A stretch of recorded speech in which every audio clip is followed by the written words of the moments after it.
Allan Kardec, o eminente codificador da doutrina espírita, quando ele vai denominá-la, ele coloca que a doutrina espírita é uma ciência que estuda a natureza, a origem e o destino dos espíritos, bem como as suas relações com o mundo corporal. Naturalmente, não é uma ciência como nós conhecemos a biologia, a física, a química. É uma ciência muito especial. É uma ciência que até o advento da doutrina espírita, as demais religiões falavam da sobrevivência da alma, mas não havia comprovação. Portanto, é com o advento da doutrina espírita, que vem a lume no dia 18 de abril de 1857, na Cidade Luz, Paris, com este livro de perguntas e respostas, que o codificador coloca como sendo o livro dos Espíritos, vem justamente como sendo o atestado de óbito da morte. Porque, com o advento da doutrina espírita, nós temos a certeza daquilo que Sócrates já dizia. Nós, enquanto seres pensantes, somos viajores do tempo, e a vida na Terra é uma estação. E justamente da questão 115 do Livro dos Espíritos, o codificador tem o cuidado de perguntar aos benfeitores da humanidade: Deus criou espíritos bons e espíritos maus? O que os espíritos então nos responderam? Que não. Todos fomos criados simples e ignorantes. Simplicidade desprovido dessa complexidade que hoje trazemos, ignorante diante da verdade. E a verdade, conforme também na questão 621 do Livro dos Espíritos, Allan Kardec pergunta: onde está escrito a lei de Deus? E os Espíritos respondem: na consciência. Portanto, essa ignorância e essa simplicidade, diante da verdade que trazemos dentro de nós, que se encontra exarada nas leis naturais.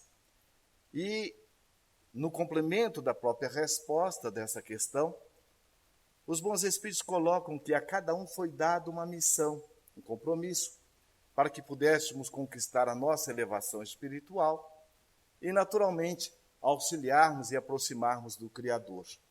Portanto, aqueles que se tornaram rebeldes estarão se afastando da felicidade prometida. E Joana de Ângeles, então, coloca que a dor e o sofrimento só se faz presente onde o amor se fez ausente. Portanto, nós fomos criados com esta destinação. E, dentro desta visão, nós, então, poderemos perceber, dentro dessa tríade, eu, espírito imortal. Somos, então, esse espírito já criado com uma destinação. Percebendo que a evolução, ela não é uma opção, ela é inevitável. Agora, quando e como, está dentro da lei de liberdade. Mas todos nós trazemos dentro de nós duas forças. A força endoevolutiva e a força autoevolutiva, que está ligado à força da vontade. A força endoevolutiva é aquela força que está ligada a todos os seres da criação. Quando nós colocamos uma planta na sombra e ela faz toda aquela viagem no fenômeno do fototropismo, quem disse para ela fazer essa viagem? A força endoevolutiva. Quando a tartaruga coloca os seus ovos na praia, por que a tartaruguinha não cava para dentro, para baixo, e sim para cima, e depois vai em direção ao mar? Quem disse? A força endoevolutiva. Dentro dos seres minerais, dos vegetais e dos animais, e nós vamos encontrar que aí nós temos a transformação. Quando toca ao espírito imortal, nós temos a evolução. A evolução depende da força da vontade. E a força da vontade está ligada diretamente ao espírito, este ser imortal. Portanto, dentro dessa tríade, que também está dentro de um livro chamado Cântico das Virtudes, do espírito Adália, muito interessante, nós vamos perceber que aqui nós estamos, eu, espírito imortal, leis divina e Deus. Podemos nós mexermos com qualquer aspecto das leis? Claro que não. Podemos mexer com qualquer atributo de Deus? Também não. Então, o que nos resta? Somente nós estarmos fazendo um movimento de entrega e ação. Diante de Deus, diante das leis, nós nos entregamos. E vamos trabalhar em sintonia com as próprias leis, desenvolvendo as virtudes que todos nós trazemos dentro de nós em estado latente. O Espírito Joana de Ângeles, no livro Amor, Imbatível Amor, ela nos coloca que nós somos a semelhança de uma semente que tem dentro dela a árvore que a tipifica. Daí vamos perceber o grande trabalho, o convite que todos nós estamos destinados é desenvolver a característica essencial que todos nós trazemos. Neste mesmo livro, O Amor, Imbatível Amor, o Espírito Joana de Ângeles também coloca que, nessa busca nossa de evolução, nós realizamos alguns descaminhos. E esses descaminhos, naturalmente, dentro da lei de causa e efeito, estará nos acompanhando. A semelhança da professora, que quando o aluno erra a conta, ela fazendo a conta para o aluno não estaria o ajudando. Portanto, ela vai pedir que ele faça aquela conta novamente. Daí vamos perceber que as nossas ações, desafios, que nós não as transformamos em experiências, aprendizados, vão estar nos acompanhando para que nós possamos estar transmutando-as, transformando em experiências êxito. Logo mais, em experiências estímulos. Diante dessas percepções, a grande proposta nossa, então, enquanto espírito imortal, que estamos momentaneamente reencarnados, é estarmos desenvolvendo hábitos imortais, para que possamos superar ou transmutar a nossa característica humana, instintiva, egóica. Porque o instinto é uma dádiva divina e o corpo é uma bênção do Criador. Muitas vezes nós ouvimos, mas a carne é fraca. Na verdade, são falácias, porque nós somos o espírito capaz de estarmos superando as nossas dificuldades. Como disse Jesus, o Pai não coloca fardo pesado em ombros frágeis. Ninguém está onde está por acaso, porque caiu de paraquedas. O Espírito Honório, no livro também chamado Dias Felizes, numa mensagem que se intitula Contratos Espirituais, ele nos afirma que todos nós, antes de reencarnarmos, passamos por um atendimento minucioso, amoroso, com técnicos na área da psicologia, da psicopedagogia, espírito que estuda as nossas reencarnações anteriores para que possam programar a nossa reencarnação. E aqueles de nós que trazemos um compromisso mais acentuado na área da família, no processo do interrelacionamento, nós também recebemos uma equipe multidisciplinar para estar nos ajudando nas ações exitosas da vida. Daí vamos perceber a importância que tem de nós estarmos nos valorizando. Jesus, este homem incomparável, como diz Ernesto Renan, ele é tão grande que a história da humanidade não coube, ele a dividiu antes dele e depois dele. Ele é o nosso exemplo maior. Que Allan Kardec também, na questão 625 do Livro dos Espíritos, ele pergunta qual é o ser mais perfeito que Deus nos concedeu como modelo e guia da humanidade. E a resposta mais sintética do Livro dos Espíritos é Jesus. Jesus é realmente a nossa referência maior. Portanto, dentro desta grande viagem que todos nós estamos sendo convidados a desenvolver, uma das grandes dificuldades que trazemos é o movimento da culpa. E, naturalmente, Jesus, já sabendo disso, ele vem nos orientar em espírito e verdade para que possamos trilhar o caminho do amor. Em Mateus, no capítulo 18, versículo 21 e 22, estava então Jesus passando com os discípulos. Pedro então pergunta, aproximando-se dele, disse, Senhor, até quantas vezes pecará meu irmão contra mim? E eu lhe perdoarei? Até 7 vezes? E então vem a resposta. Jesus lhe disse, não te digo que até 7, mas até 70 vezes 7. E aí nós vamos entender que todos nós trazemos conosco hábitos saudáveis, conforme nos diz o Espírito Joana de Ângeles, no livro Momento Felizes. Momentos de saúde, melhor dizendo. E trazemos também hábitos nocivos. Aí nós perguntamos, como é que eu substituo uma ideia ruim? Todos nós sabemos que é por uma ideia boa. O nosso desafio é saber qual é a ideia boa. Então, a importância que tem de nós avaliarmos a ideia ruim e, com base nessa ideia que não está dando certo, nós vamos desenvolver algo saudável. Da mesma forma, são os nossos hábitos. Portanto, em síntese, o que Jesus estava dizendo para Pedro é: Pedro, vai treinar. Então, quantas vezes for necessário. Daí vamos perceber que o convite aqui é nós estarmos centrados nas virtudes. Por quê? Diante de uma situação, desafio com a esposa, com o filho, com o marido, em qualquer situação, o que nos ajuda é nós estarmos buscando nos questionar qual é a virtude que nesse momento a minha esposa, nessa situação, está me convidando a desenvolver. É sair do certo e errado. Portanto, Jesus trabalhou conforme as leis. E aí vem aquela pergunta, o que nós queremos? Sermos felizes ou ter razão? E aí a gente vai entender, certa feita, diz que Chico Xavier, uma senhora um tanto quanto atormentada, o procurou no trabalho, e ele não estava. Foi à sua residência, também não estava. Chegando então ao centro espírita, quando Chico chega, ela já começa o agredindo, lhe dando bolsadas e assim por diante. E Chico, naquele momento, ficou um tanto aturdido e foi para a intimidade. E logo depois que ela havia, depois de o agredir, e agora você me dá um passe. E aí ele ficou um tanto ali atormentado com aquela situação. E quando Emmanuel aparece, diz: mas Chico, o que está acontecendo? O senhor não viu? Essa mulher me agrediu do jeito que ela agrediu e agora quer que eu lhe dou um passe. Como é que o senhor acha que eu não tenho razão? E ela foi e disse, o Emmanuel foi e disse: é verdade, você tem razão. Mas mais do que a razão, ela tem a necessidade. Busque se organizar e eu vou lhe ajudar.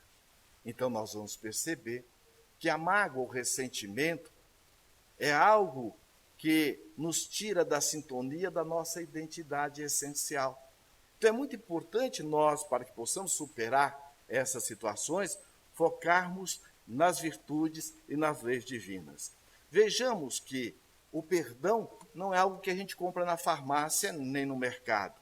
O perdão ele tem origem na conexão com o amor divino, que faz com que nos sintamos filhos de Deus, aprendizes da vida, num processo de evolução rumo à perfeição.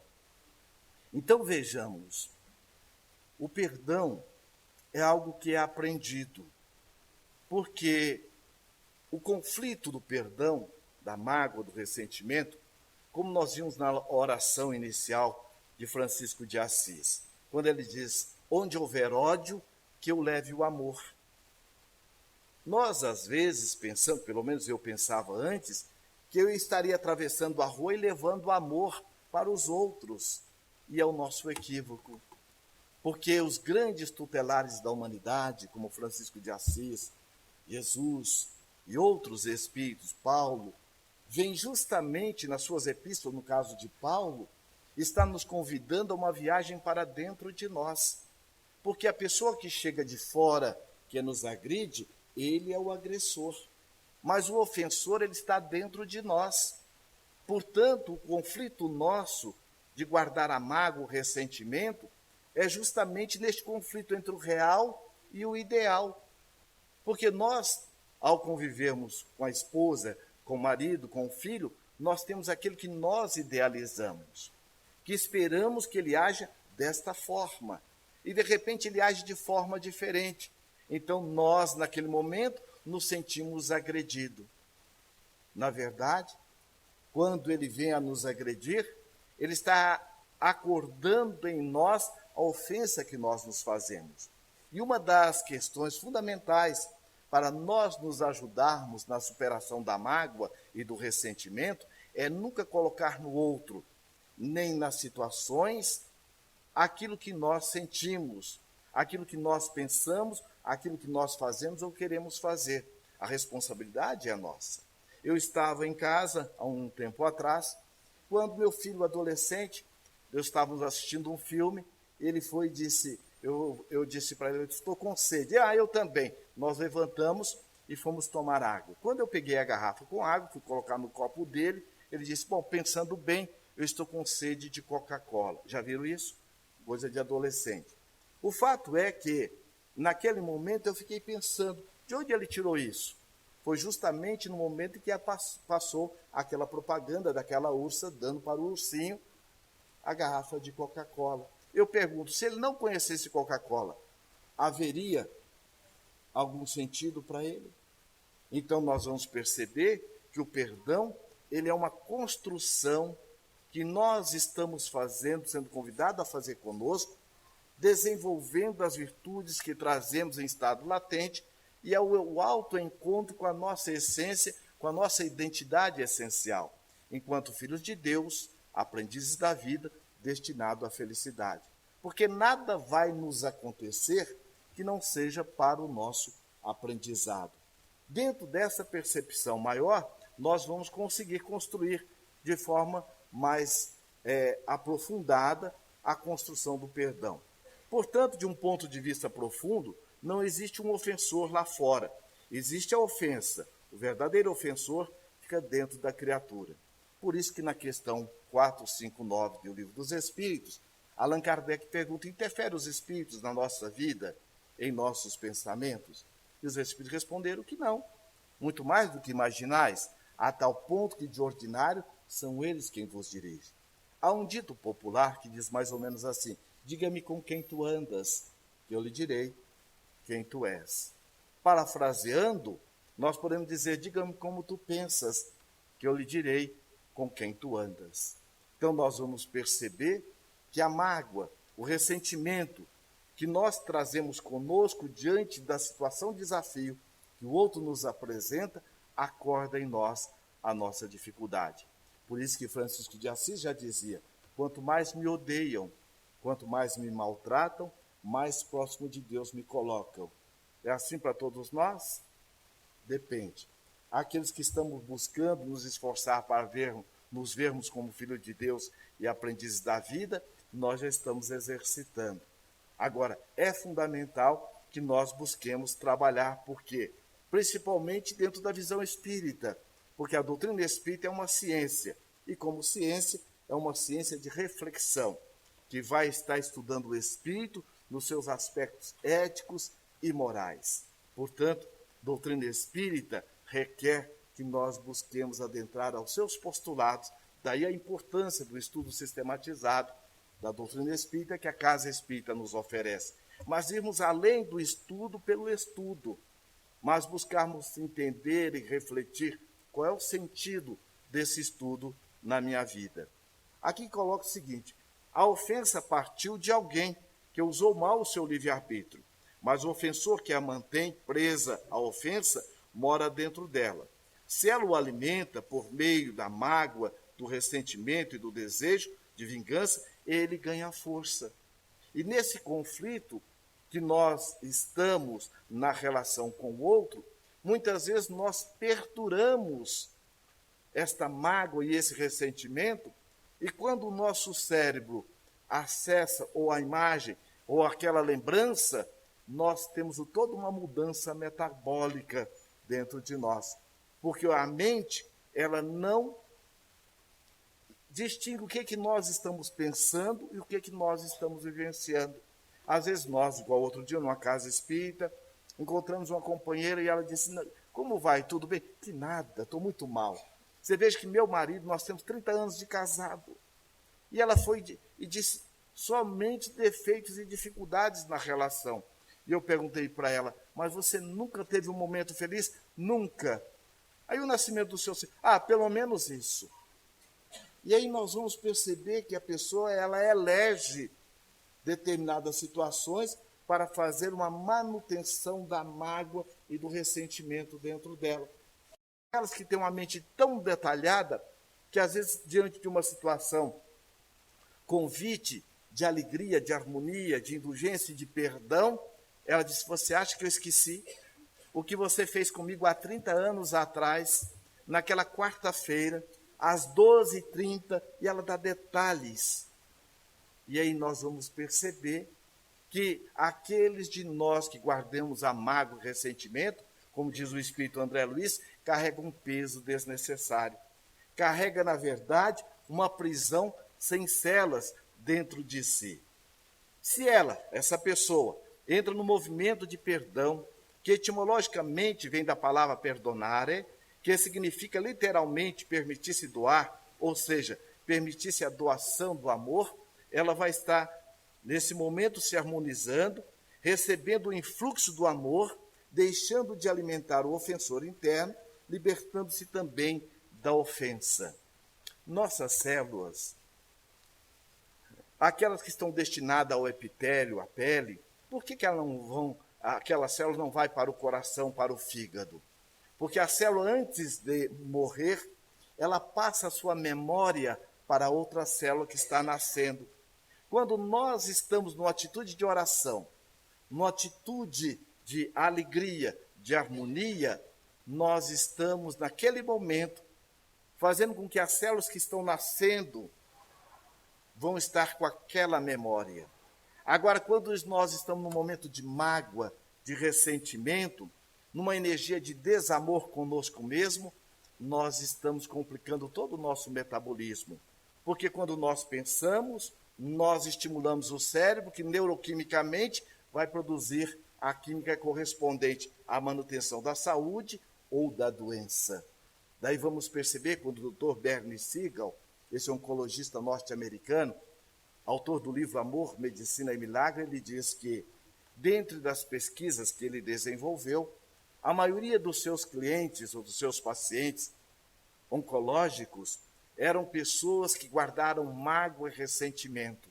E aqueles outros que perceberam o câncer, que na verdade é um carteiro, a doença é uma bênção, porque é o carteiro nos dando um recado para que a gente possa ainda reescrever a nossa história e mudar o nosso padrão mental. Então ele disse que aqueles que assumiram a responsabilidade da sua própria situação interna e buscaram melhorar através da meditação, da oração, da leitura edificante, a maioria tiveram uma ação exitosa.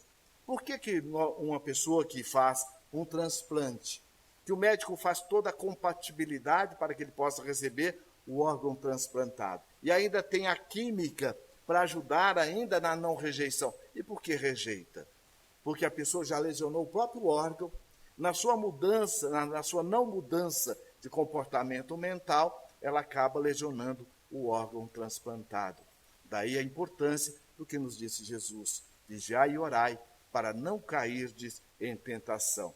Portanto, no momento em que eu estou perdoando, eu estou me oportunizando o alto amor. Perdoar não é esquecer, porque a ofensa, as situações, desafios que nós vivenciamos, ela tem tudo uma razão de ser.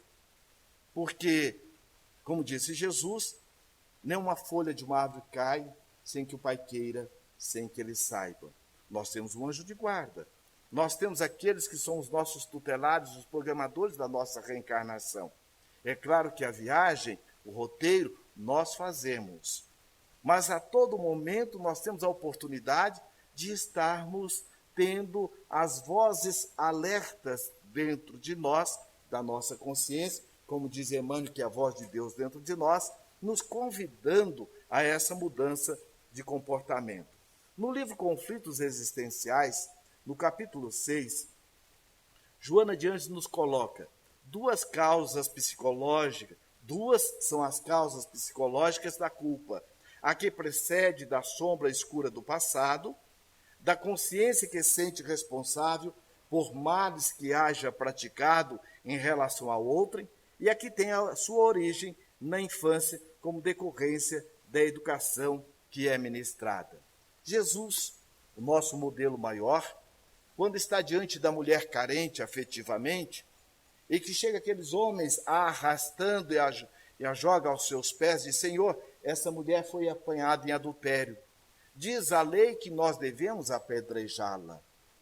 E aí Jesus, já nos ensinando a ter uma visão global, como espírito imortal, para uma ação focal, naquele momento, ele perpassando o olhar por aqueles que ali estavam, abaixa, E antes de abaixar, ele diz: aquele que estiver sem nenhum pecado, atire a primeira pedra. E começa a escrever na areia. Naturalmente, os predicados menos felizes daqueles que lá estavam. Diz o Evangelho que foi saindo os primeiros mais velhos, naturalmente porque tinham mais pecados. E depois os mais novos. Mas logo depois, Jesus, diante daquela irmã carente afetivamente, que ele, entendendo como entende as dores de todos nós, a acolheu e disse: mulher, cadê aqueles que lhe condenavam? Senhor, todos se foram. Eu também não lhe condeno. Agora vá e não tornes a pecar, para que não lhe suceda o pior. Pecado, dentro de uma visão profunda, como nos diz Joana de Ângeles, é errar o alvo. O errar para nós é um direito que nós temos dentro da lei de liberdade de poder errar, assim como a criança cai para aprender a andar. Essa visão que nós temos do erro, uma visão perniciosa, maldosa, como diz Joana de Ângeles aqui, nós as aurimos de outras encarnações ou muitas vezes do nosso processo sócio-criativo. Principalmente porque a criança, na primeira infância, que vai até aos 6 anos, 7 anos, ela absorve o verbal e o não verbal dos adultos, pai, mãe, professores, avó e assim sucessivamente. E aquela criança, quando a criança cai, normalmente o que ela faz? Ela olha para o adulto. É o adulto quem vai dar para ela aquela configuração daquele tombo que ela levou. Se é uma mãe ou é um adulto atormentado porque a criança desperta a nossa criança interna, e se eu tenho uma criança interna maltratada, negligenciada, eu vou projetar na outra criança da mesma forma que eu me trato interiormente. Mas como você é mole, como é que pode errar desse jeito? Como é que você pode cair desse jeito? Aquela criança que não entendia aquele tombo, ela passa agora a internalizar essa autocensura e começa agora, diante de qualquer situação, desafio, entrar também no padrão de autocrítica, de autocensura. Daí vamos perceber que uma das crenças limitadoras que alimenta a culpa é a crença limitadora de que nós não podemos errar. É a crença limitadora que nós temos que ser perfeitos. Perfeito só é o Pai. Nós somos seres perfectíveis. As coisas mais importantes que hoje nós fazemos bem, nós erramos muito e às vezes não nos damos conta disso. Então, o errar, ele é, na verdade, a oportunidade de nós aprendermos para poder transformar aquela situação desafio numa situação aprendizado. E é justamente o que Joana de Ângeles, então, nos coloca, para que nós possamos refletir na nossa história. Não é culpar pai, não é culpar mãe, porque nós somos os autores do nosso destino. Nós somos herdeiros de nós mesmos. Eu não caí de paraquedas na vida desse pai e dessa mãe por acaso. Conforme André Luiz, no livro Entre o Céu e a Terra, todos nós, os nossos pais, foram consultados se aceitavam ou não a nossa condição enquanto filho ou enquanto filha. Mas somos nós quem pedimos. Eles vieram fazer parte do nosso planejamento reencarnatório. Então podemos dizer que pai, mãe, avó, sogra, são tudo campo de estágio. Oportunidade de nós estarmos desenvolvendo as virtudes que estão em estado latente dentro de nós. No livro Amor, Imbatível Amor, no capítulo 9, Joana de Ângeles também coloca, trazendo incumpridos com o inconsciente profundo a culpa, após o despertar doloroso para a realidade, o espírito que se reconhece indigno de autoestima, mergulha no abismo da autopunição sem dar-se conta, tornando-se angustiado e, sobretudo, magoado em relação a todos e a todos. Porque quando nós nos culpamos, fruto desse processo de autocensura, de autocrítica, que é diferente do que nos recomenda Santo Agostinho na questão 919, quando Allan Kardec pergunta a este benfeitor da humanidade: qual a forma, um meio prático para que nós possamos resistir ao mal e desenvolver o bem? Santo Agostinho então coloca, um sábio da antiguidade já vos disse, conheça a ti mesmo. Então é muito importante buscarmos mergulhar na nossa intimidade e estar nos autoconhecendo. Mas Allan Kardec pergunta novamente na questão 919A, mas como, de que forma prática? E aí nós vamos entender o que é um patrimônio moral. O patrimônio moral é aquela pessoa que ela age em sintonia daquilo que ela professa. Nós vimos recentemente, na mídia, um casal de mendigos que acharam em São Paulo 20 mil reais. E quando o repórter perguntou a esse mendigo, ou esse pobre de espírito, como diz Jesus, porque o pobre de espírito de avareza é rico em solidariedade, o pobre de espírito de orgulho é rico em humildade. E ali nós estávamos diante de um pobre de espírito. Mas o que é interessante que o repórter perguntou, o que é que o fez devolver 20 mil reais, que era a solução da sua vida? Veja a importância da gente saber quem nós somos, primeiro para nós mesmos. O espírito imortal, viajor do tempo, destinado à felicidade. E ele foi e disse, senhor repórter, primeiro que o dinheiro ele não é a solução. Ele colabora na solução se a pessoa tiver a solução dentro de si. E ademais, eu desde criança sempre ouvi da minha mãe que nós não devemos ficar com aquilo que não nos pertence. Esta mãe é um patrimônio moral na vida dessa alma. E Santo Agostinho então fala, fazei como eu fazia.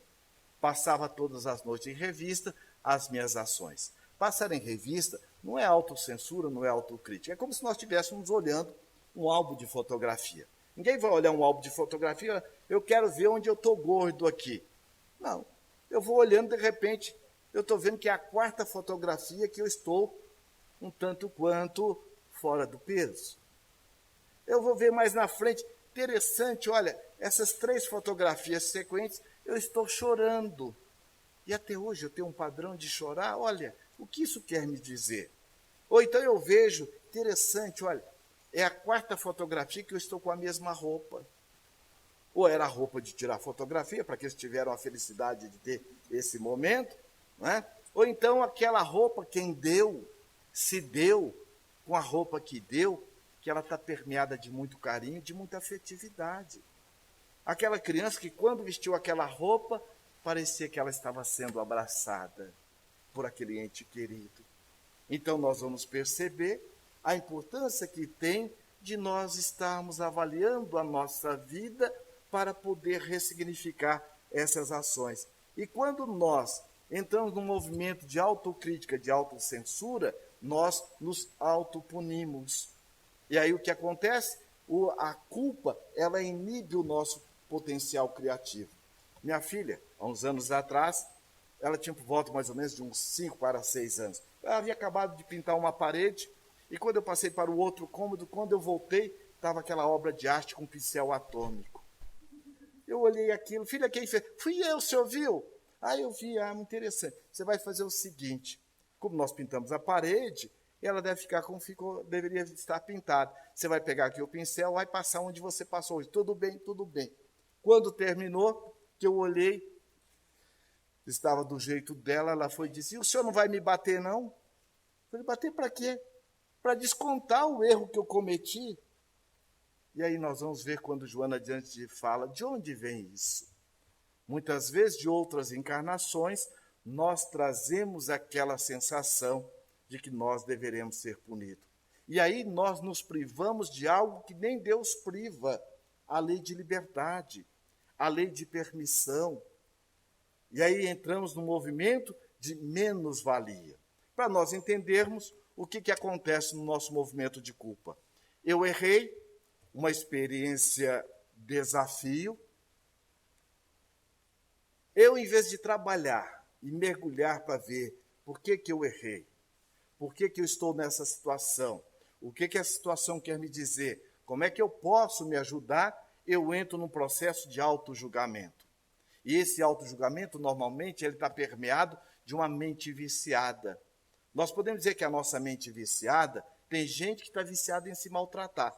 Eu cheguei há um tempo atrás, no escritório de uma amiga, e foi justamente no momento em que ela escorregou e ela deixou cair o grampeador e todos os papéis que estavam em cima da mesa. Ela já abaixou para catar os papéis, falando, mas eu sou uma vaca mesmo, uma desastrada, eu não aprendo mesmo, sou uma burra, olha o que eu fui fazer.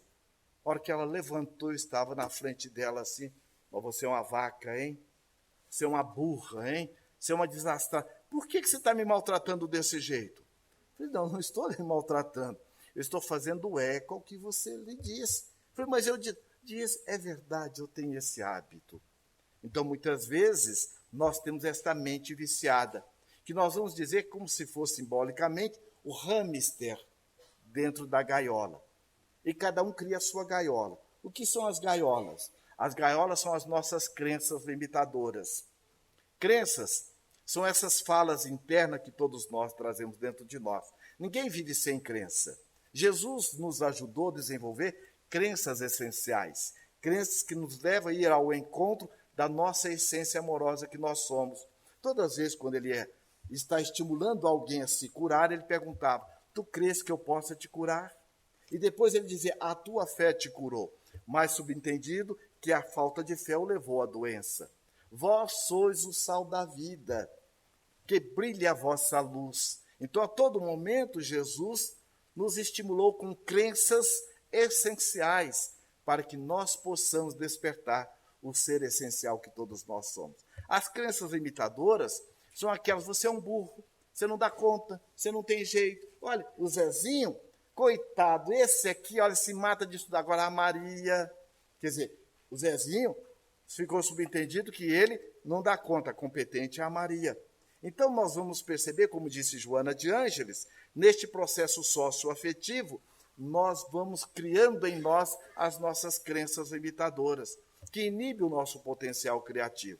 Então é muito importante que nós busquemos desenvolver conosco as crenças essenciais. Então quando eu ajo indevidamente, numa sintonia ou numa dessintonia com a lei de amor, eu, em vez de estar me trabalhando essencialmente, como Jesus ensinou àquela mulher carente afetivamente, como ele fez também com Maria de Magdala. Logo depois, imaginemos aquela mulher, vendedora de ilusões, odiada por todas as mulheres e desejada por todos os homens da sua época. De repente, ela ouve o grande amor não amado que é Jesus, e ela se dispõe a renunciar a tudo. E logo depois Jesus diz, mulher, você por muito se amar, todos os seus pecados foram perdoados. Ou seja, à medida que nós conectamos com a nossa essência, nós superamos o nosso movimento egóico, ou o nosso lado sombra, como diz Carl Gustavo Jung, e entramos no self, na luz que todos nós somos. Então, na culpa, eu entro no auto-julgamento, portanto, do auto-julgamento, eu entro também na autocondenação. Na autocondenação, eu me puno. Agora veja, eu estou me privando de desfrutar daquilo que a vida nos oferta. Portanto, ninguém foi criado para ficar com fome. Ninguém foi criado para ficar com sede.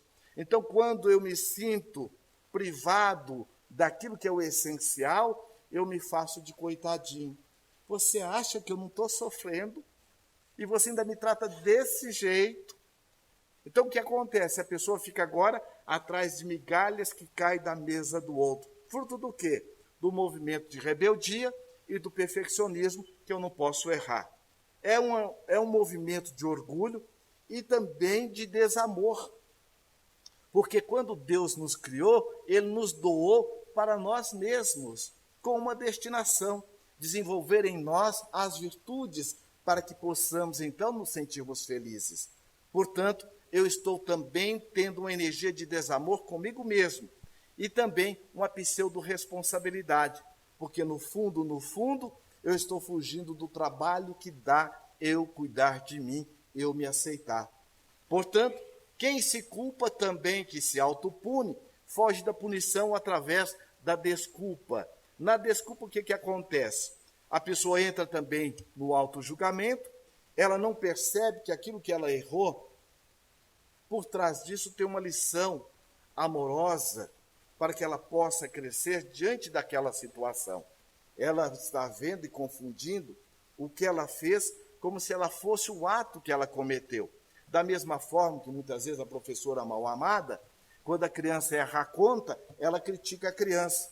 Então ela está priorizando a conta em detrimento do ser espiritual que é a criança. Daí nós vamos perceber que aquela pessoa ou aquela professora bem amada, ela vai chegar quando a criança erra a conta e vai dizer: filho, o meu aluno, qual é o problema?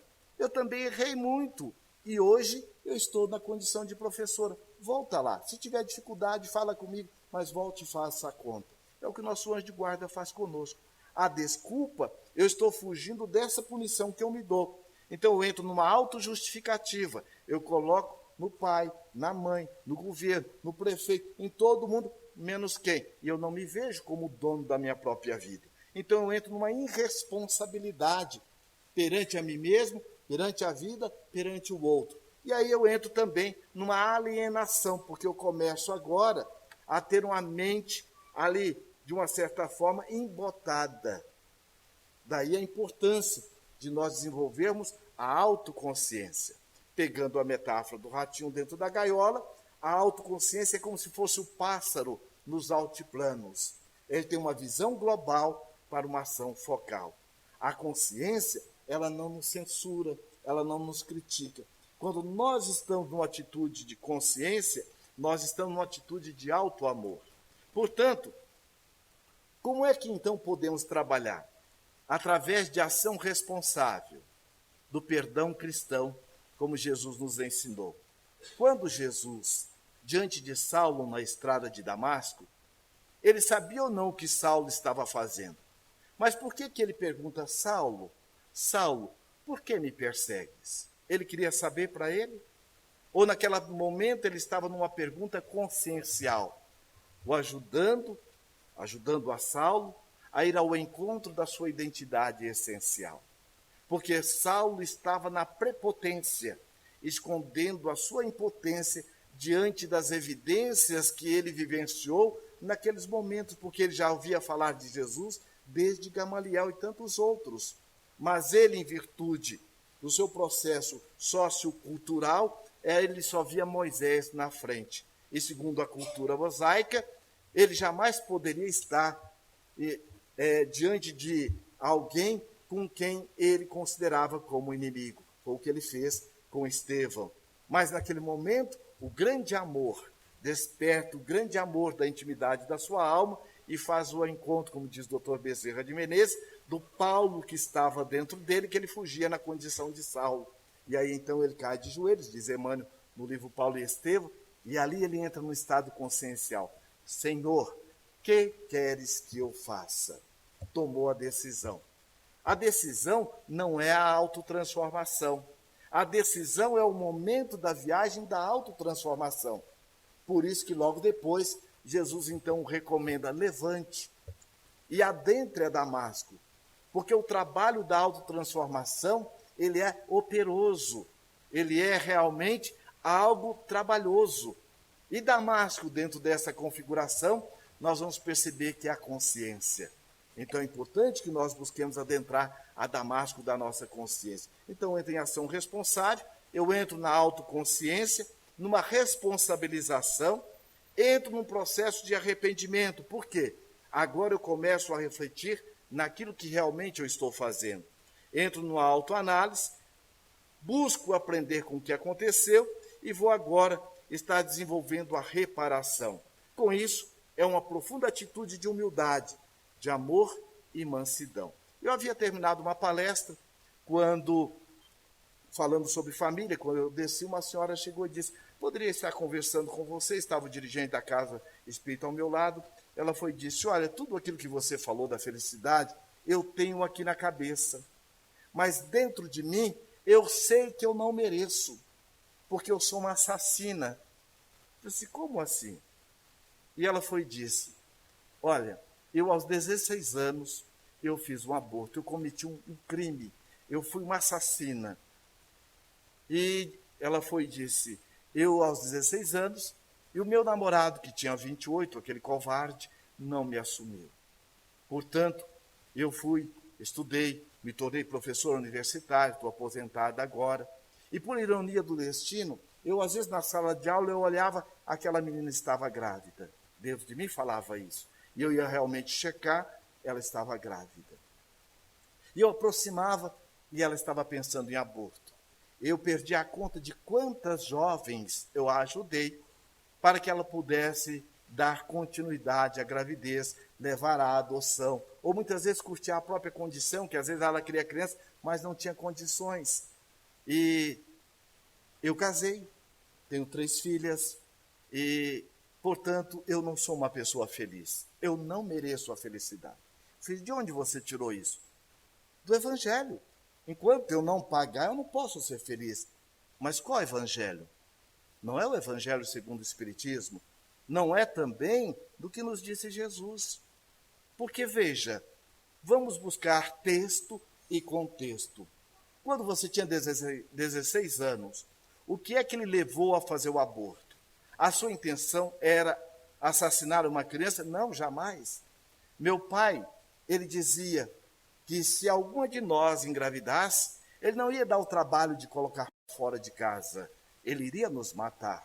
E meu pai havia fugido da cidade onde nós morávamos, porque ele havia assassinado o vizinho por uma questão de limite, questão de cerca. E eu tinha muito medo do meu pai. Diante disso, nesse abandono, eu fiz o aborto. Muito bem.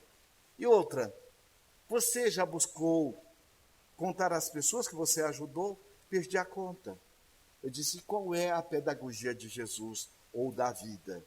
Não é o arrependimento e a reparação? Você queria realmente fazer o aborto ou sair de uma situação? Ela foi e disse, eu nunca tinha pensado assim. Então você veja, e no que a culpa vai lhe ajudar?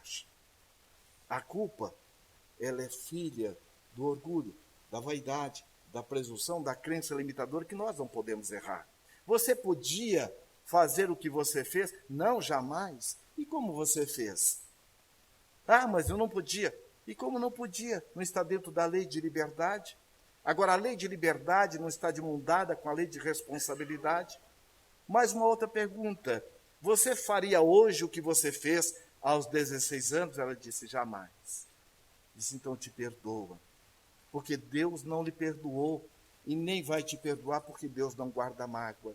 E o que você está falando, o que você está vendo, não é o que nos diz a doutrina espírita. Portanto, se perdoa. E ela disse, nossa, está saindo algo de dentro de mim. Veja, eu tenho 56 anos. 40 anos eu carreguei esse peso. Está saindo alguma coisa porque... E aí nós vamos entender.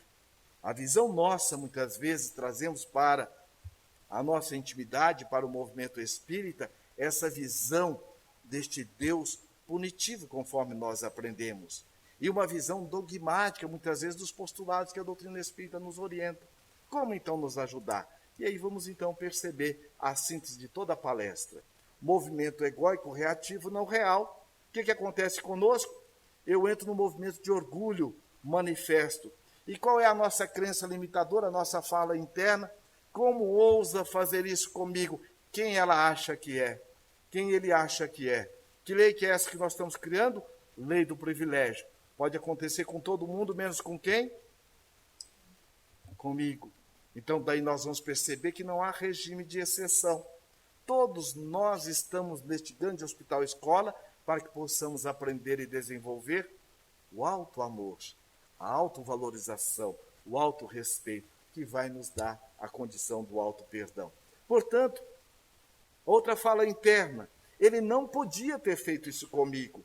Eu faço tudo para ele e ainda recebo isso em troca. Fez realmente para ele? Porque aquilo que nós fazemos ao outro é porque nós fazemos primeiro a nós mesmos. Quem se auto-ama não tem cobrança. E quanto mais ele dá, mais tem ainda para si. Conforme disse Jesus, aquele que tem, mais ainda lhe será dado. E aquele que não tem, até o que pensa que tem, lhe será tirado.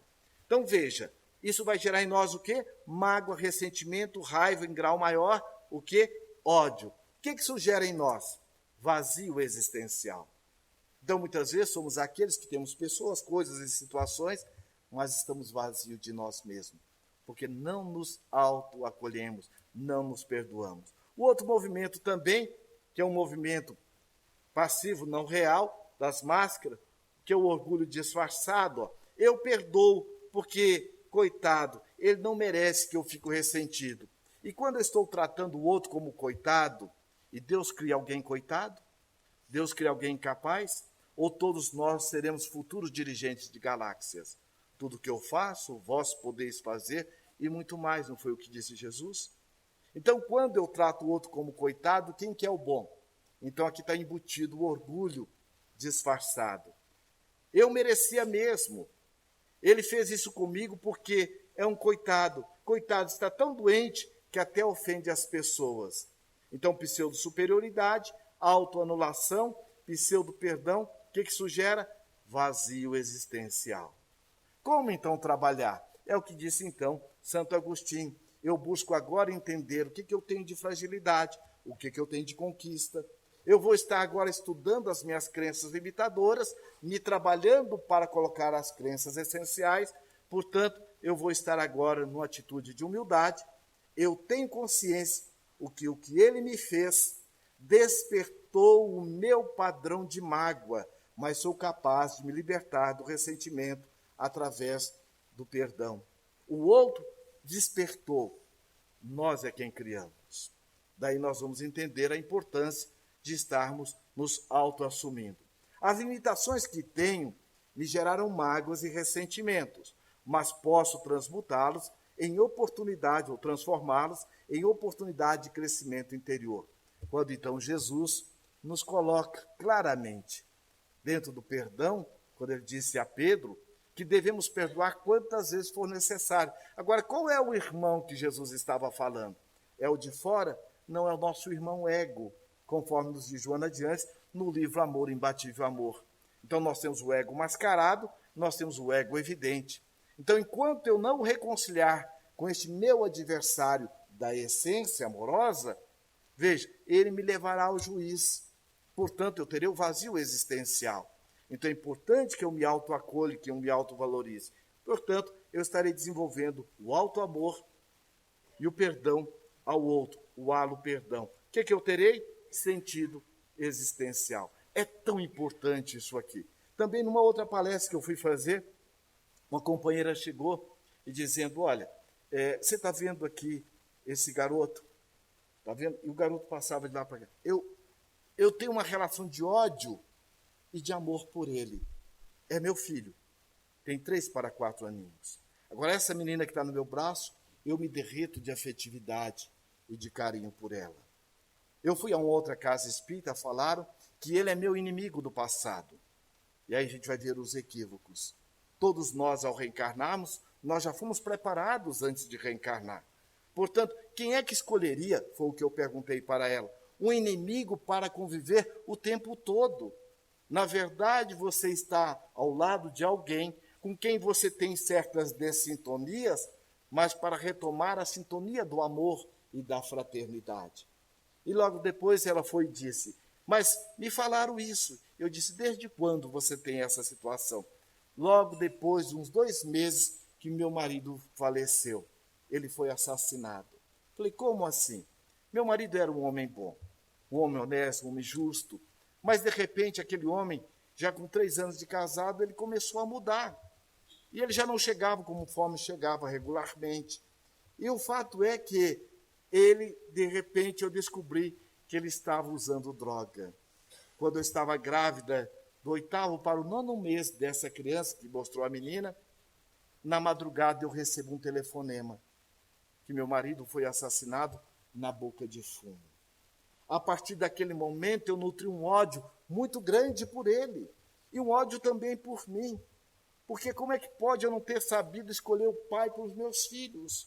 E meu filho, às vezes, acordava de manhã, como é de costume, ele colocava a mão na cintura e dizia, mãe, eu te odeio.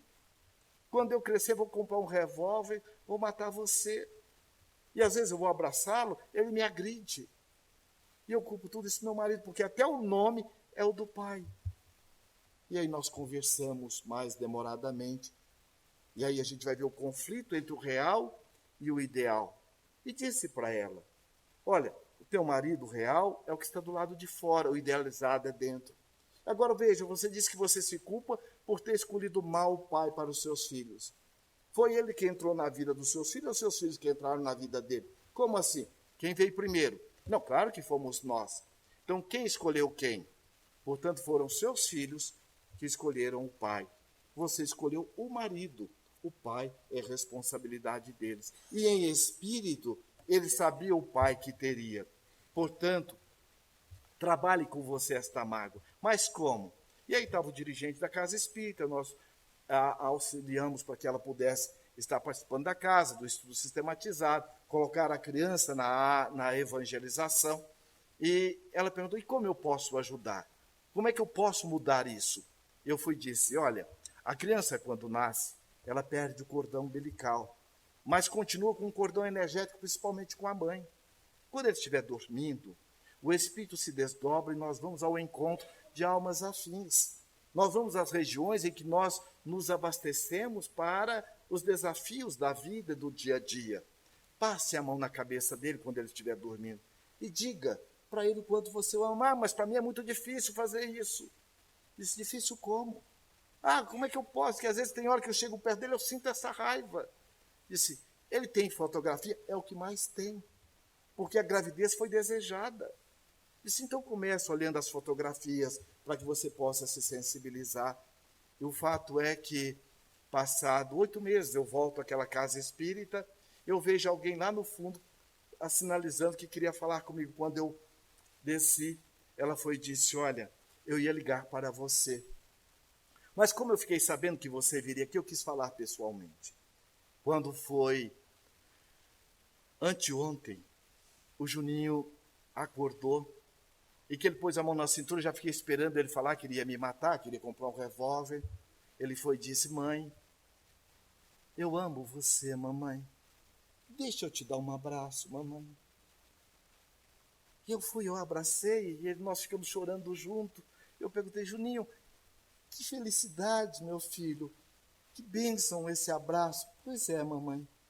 Eu sonhei, mãe, que um homem de luz nos levou num lugar onde tinha um jardim cheio daquela flor que tem lá na casa da vovó, que a senhora falou que acompanha o sol, girassol. Mamãe, esse homem de luz foi nos levando, mamãe, eu e a senhora, e lá no final, mamãe, estava o meu pai, chorando, ali agachado, cheio de bicho em volta.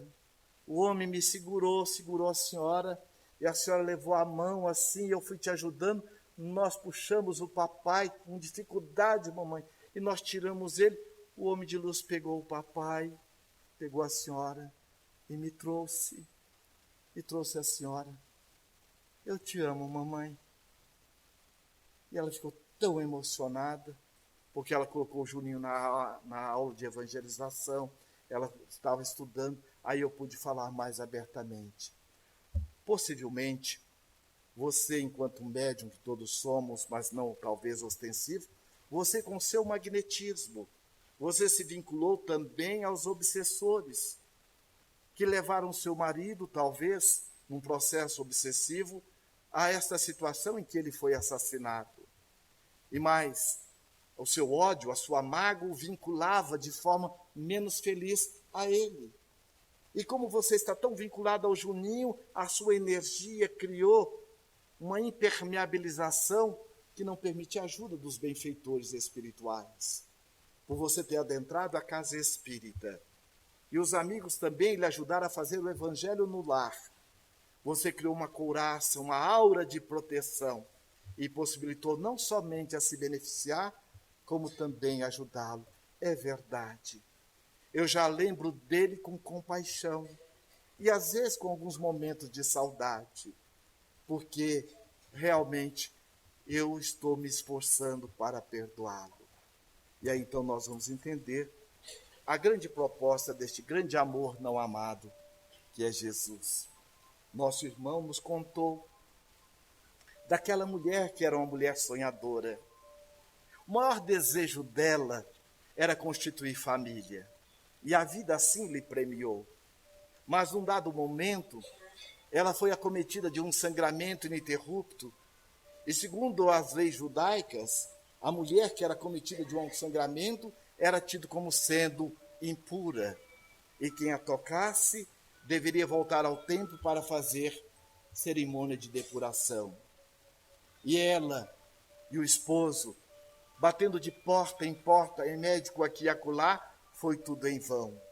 Num dado momento, foram denunciados no templo. E o sacerdote então diz que ela deveria ser banida do lar e da cidade, ou então toda a família seria sacrificada. Naturalmente, pelo espírito de renúncia, Verônica sai a esmo, e andando de cidade a cidade, numa tarde de primavera em Cafarnaum, ela vê quando o grande amor passando ali com aqueles que o seguiam. Naquele momento, Verônica teve o impulso de chegar até o grande amor. Mas ela pensou, o que eu tenho para ofertá-lo? Nada. Mas ela entrou num estado de reflexão e disse, mas ele é o grande amor.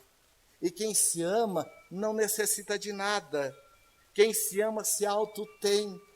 E nesse pensamento ela adiantou os passos. E já chegando muito próximo, alguém empurra e ela caindo, toca-lhe as vestes. Naquele momento, Jesus para, olha para Pedro e diz, Pedro, quem me tocou? Ah, Senhor, a multidão nos comprime, como vamos saber? Alguém me tocou de forma diferente, porque eu senti de mim sair virtudes. E naquele momento, Jesus olhando para trás, como olha para todos nós, voltou, como voltou para todos nós através da doutrina espírita, abaixou, como baixa para todos nós, pegou-lhe as mãos, a reergueu, como ergue todos nós. Olhando nos olhos e aconchegando, disse, mulher, tu me tocaste? Sim, Senhor, eu lhe toquei. E naquele momento, Jesus a abraça e diz, vai em paz, vai em paz, a tua fé te salvou, porque a salvação é da alma, a fé a salvou da autoculpa, e ela naquele momento acessou a lei de permissão, e ao se permitir, sentindo filha de Deus, pelo impulso generoso de Jesus e aprendiz da vida, o fluxo sanguíneo interrompe, porque a energia do amor ocupa todo o espaço. Verônica, naquele momento, irradiando este grande amor, impulsionado pelo amor de Jesus, ela foi para nunca mais esquecê-lo. Narra a história que o único momento que Jesus teve alguém que lhe ofertou alguma afetividade, além de Maria, foi Verônica. No momento em que ele passava, levando a sua cruz, diferentemente de enquanto os dois bandidos tinham a sua cruz lá no monte, ele teve que carregar a sua. Nenhuma ajuda ele teve, e a única que teve foi obrigada, foi pelo Cirineu, que o soldado o obrigou. Naquele momento que ele cai, Verônica tira-lhe a peça da roupa, enxuga-lhe o suor. Diz a história que a história não contou. E naquele momento ela disse ao ouvido de Jesus, ó Senhor, o que nós, a humanidade, estamos fazendo contigo, Senhor? Ajude-me a devolver, através do alto perdão, do alto amor, da autovalorização, a dádiva que de ti recebi. E Verônica foi fiel até o fim. Que Jesus nos abençoe e guarde.